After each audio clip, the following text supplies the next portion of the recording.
Hey guys, we are here at Ricky's family's house. We just got back from a couple music festivals and from visiting my family.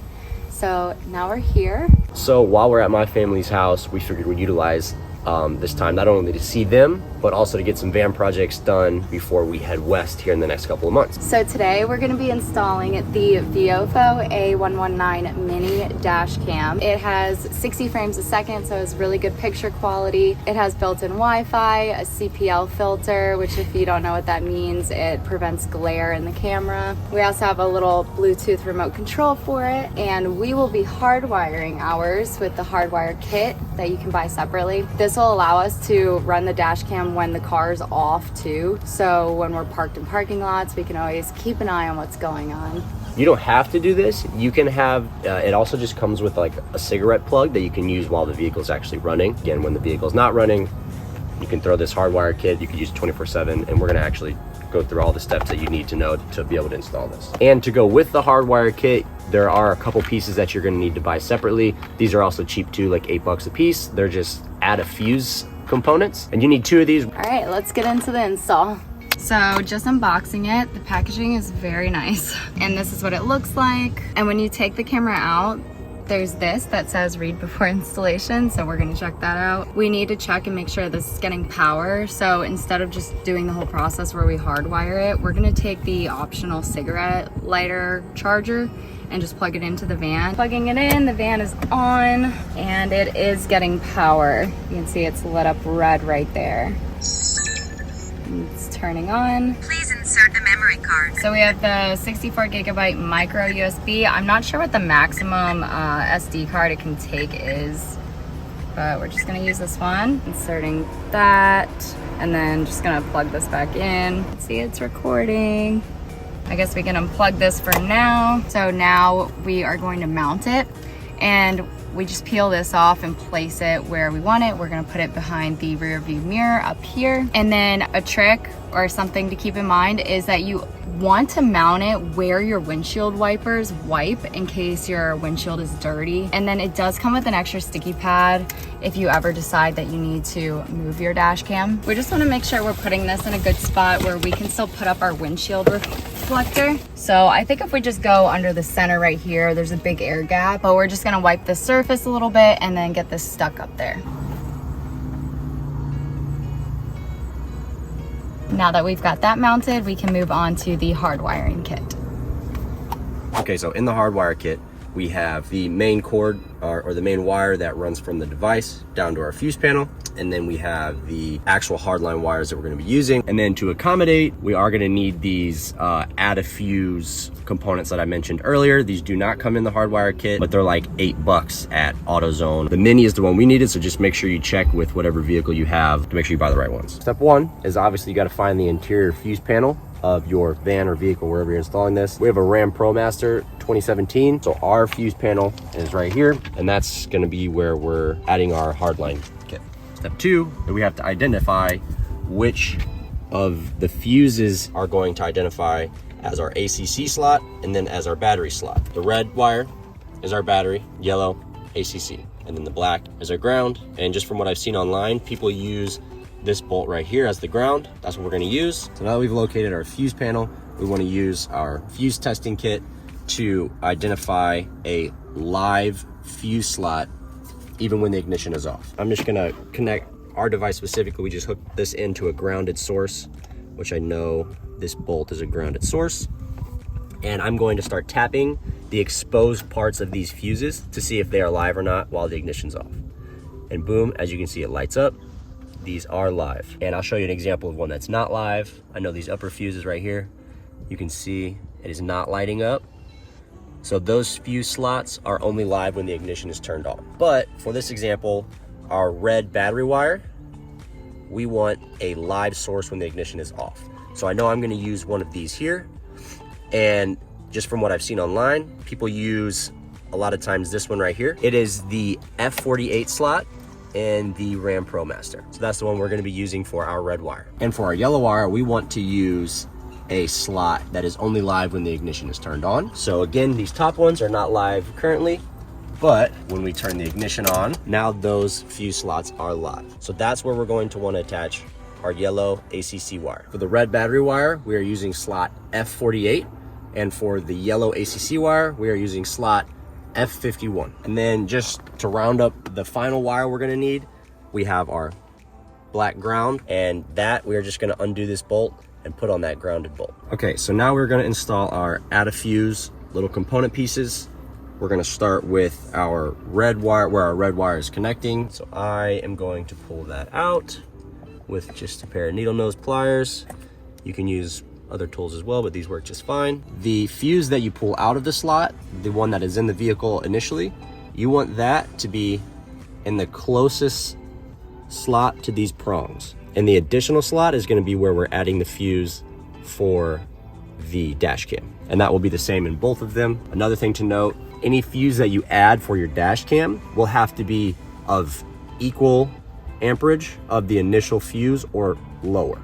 So this slot's a 20 amp slot, so I'd have to use a 20 amp fuse or fewer. And that applies for, you know, any type of installation you're doing messing with these fuse slots. And what we initially planned on doing was, just based off our research, 5 amp fuses should be plenty to run the red and yellow line to the dash cam. But we only had one 5 amp fuse, and then we had a 7.5 amp mini fuse, and that will also suffice too. So on this larger one, the 20 amp, we're gonna use the 7.5 amp fuse. And then on the 5 amp slot we're using, we're gonna use the 5 amp fuse. So our red wire, battery wire, add a fuse is ready to go. We're gonna move on to the ACC wire, and this one happens to be a 5 amp fuse. So again, using that same logic, we would need a 5 amp fuse or fewer. So now that both of our add a fuses are ready and the fuses are installed, we can now get to actually crimping these to our appropriate wires for the dash cam. So with our crimping, we're going to just start with our yellow ACC, which I know pairs up with that 5 and 5 amp fuse. These little guys already kind of come spliced. Throw that in here, put it into, and now we're ready to crimp. Should have a nice strong connection there. Now we can do the same thing with our battery wire. We have our out of fuses crimped. So next up, we want to make sure that we're installing these the correct way. Just because again, from stuff I've seen online, there are a few slots in here have a positive and negative side, and then these add a fuses have a positive and negative terminal, and you want to make sure they're in the right orientation. So to verify that, again, we're going to use our fuse tester, and inside the fuse slot, you're going to test both sides of the metal terminals, and the positive side will light up. It will give you a reaction. This one is not, so I'm assuming that's the negative, and now the other side gave me a light. So on to our top slot, which is only going to be live when the key is turned on, and we have the key turned on right now to test this. So here it is the bottom slot. So that is our positive. The top is not getting a light. The orientation of these, the negative terminal of this is the one closest to our wire. So this is our negative, this is our positive. So we want to make sure we put this positive one into the side of the slot that lit up for us. So in regards to our ACC wire or yellow wire that's going in our top slot personally, we know that the bottom side of that is our positive. So again, negative is closest to the wire, positive is here. So I want my positive to be at the bottom. And just to add, when connecting our ACC battery and ground wire, that is the order you want to do it in. Okay, so now we're moving on to our battery wire or red wire. So we want the positive to go into that top slot there. So boom. And finally, we will want to connect our ground. Okay, so on the ProMaster, that bolt just happens to be a little 10mm socket. Get that bad boy off there real quick. Okay, so we got that in there. We're gonna tighten this bolt back down. There we go. So before we run the wires and clean it up, we just want to make sure that this is working. So I'm just gonna get the ignition started and plug this in.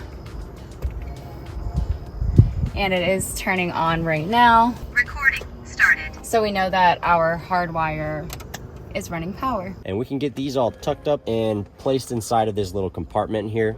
And the way we've decided to do that is where this wire runs up from underneath the dash, there is this little rubber flap that we pulled out, and there's a nice little crevice that goes up the side of the dash, where, as you can see, we've already kind of got the wire hidden back there.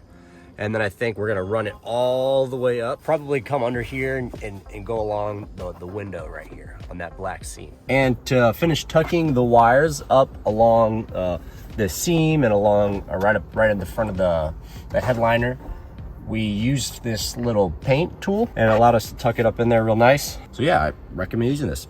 So now the last thing we need to do to make sure everything is all nice and clean and tidy is get rid of all the excess wires. So we just have a couple of zip ties here. We had green ones. You're not gonna see them, so it doesn't really matter. But I'm gonna get all these wires nice and tied up and then hide them back behind this panel. And then we're going to put our fuse panel back on. Apparently I'm a dumbass. I use that little paint thing, but it comes with this like little black lever that you can use actually to kind of slide it and pry it. So another thing, they say to do this at the beginning, but I don't think it really matters either way. But you want to enable your parking mode. So if you have this hardwired and you want it to, you know, sense motion around your vehicle or take footage around your vehicle when your vehicle is off, you will need the parking mode enabled. So to get the parking mode enabled, you'll have to download the app from the brand. It's just the name of the brand, Viofo. It'll also have all the footage that the camera records on the app, which is really cool. So once you download that, you'll have to connect the camera, and to do so, you're gonna hit the Wi-Fi button up on the camera. You'll just hold it down for a few seconds. It'll say Wi-Fi enabled. So once it says Wi-Fi enabled, you'll go into your Wi-Fi settings, click on the camera. The default Wi-Fi password is 1234567 Hit join. Wi-Fi connected. Says it's connected. So then you'll click on your app, okay? And then once you open it and the Wi-Fi is connected, you'll be able to see what your camera sees. You'll be able to see your history of what your camera grabs. So to enable parking mode, you'll go to settings. You'll scroll down to parking mode. This will be automatically off when you download the app. We turned ours on auto event detection. So if there's motion, it'll start recording. Hit okay. And now it's just enabled, so when the vehicle's off, it'll still be recording. I forgot we also have this CPL filter. It helps with glare and sunlight, so it does slide on. And you can also adjust the camera up and down, which is cool. I just realized that. And then we also have this Bluetooth remote. Comes with a battery. It says, with the Bluetooth remote control mounted in a convenient location on your dashboard, you can safely protect important videos from being overwritten without needing to take your eyes off the road. So now we're gonna take it on a little test drive and show you what we see. So you can see in the app, it's recording. This first button just takes pictures. So if I guess if you had to get a picture of someone's license plate, and it snaps. So if I stop recording, we could see all of our footage. And the main reason we wanted to get this dash cam installed now before the holidays and stuff like that is because we are fingers crossed, if everything goes as planned, we will be going to Mexico in the van in January. So we wanted to get the dash cam just for extra security, extra protection, be able to see outside the van, as well as be able to kind of have proof of anything. If, you know, we have foreign license plates, if we get pulled over for, you know, speeding or running a red light, something that we didn't actually do, we have proof, so we're not out any money. Pretty cool. We're excited, glad the dash cam turned out great. It seems to be working perfectly fine, and it's everything we had hoped it would be. If you do want to check out this dash cam and the hardware kit and all that stuff, I can link it down in the description below. And they have multiple cameras as well. This one's the mini. We liked it because it's very discreet, but there are bigger ones that have better quality and different features as well. Hopefully we laid it out clear and concise, especially if you are a van lifer and trying to get something like this set up. If we did miss anything or if there's any gray area, please leave a comment down below. We'd be happy to answer, fill in any of those gaps that we may have left. Thanks for watching, and we will see you in the next one. Bye. run away, get away now. Too many games and they all trying to play out. Too many people and they all start to change now. Let me take a bet, they gon' know my name now. Yeah, we came a long way, but it's one way. Got a long way to go like it's Monday. Someday gotta be in LA. No, I gotta make it work out like chess day.